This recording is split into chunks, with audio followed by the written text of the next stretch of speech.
ാണ് ഞാനും മനോഹരമായ ഒരു സ്ഥലമാണിത്. രാത്രി ആനയുടെയും മറ്റു പല മൃഗങ്ങളുടെയും ശബ്ദങ്ങൾ നമുക്ക് അടുത്തു വെച്ച് തന്നെ കേൾക്കാൻ കഴിയുമായിരുന്നു. ഇത് അങ്ങകലെ മലമുകളിൽ നിന്ന് പല ഭാഗങ്ങളിലായി ഈ ഡാമിലേക്ക് വെള്ളം പാൽക്കടൽ പോലെ ഊർന്നിറങ്ങുന്ന കാഴ്ചയും കോടമഞ്ഞു മൂടിയ മലകളുമാണ് നമുക്ക് കാണാൻ കഴിയുക. ഇവിടുത്തെ മലനിരകൾ കടന്നാൽ പിന്നെ തമിഴ്നാട് ഫോറസ്റ്റ് ആണ്. അവിടെ ചെന്നാൽ പലവിധ വർണ്ണങ്ങളിലുള്ള മൊട്ടക്കുന്നുകൾ നമുക്ക് മനോഹരമായ രീതിയിൽ കാണാൻ കഴിയും.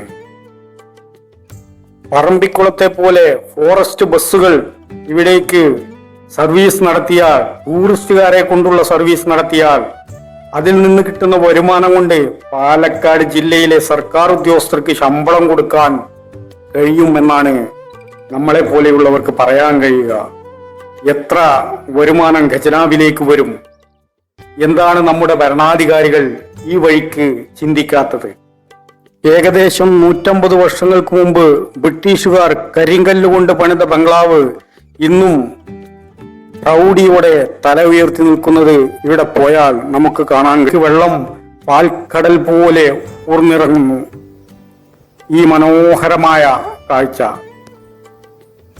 പാലക്കാട് ജില്ലയിലെ മണ്ണാർക്കാട് ഫോറസ്റ്റ് ഡിവിഷനിൽപ്പെട്ടതാണ് ഈ സ്ഥലം. ഓൺലൈനായി ബുക്ക് ചെയ്യണം.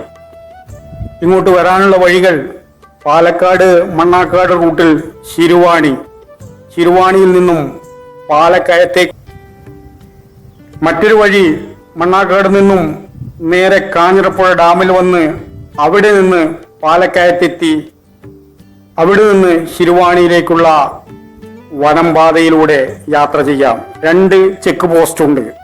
ആദ്യം ഒരു ചെക്ക് പോസ്റ്റ് ഉണ്ട്. അത് കഴിഞ്ഞ് ശിരുവാണി ഡാം എത്തുന്നതിന് മുമ്പ് ഒരു ചെക്ക് പോസ്റ്റും കൂടിയുണ്ട്.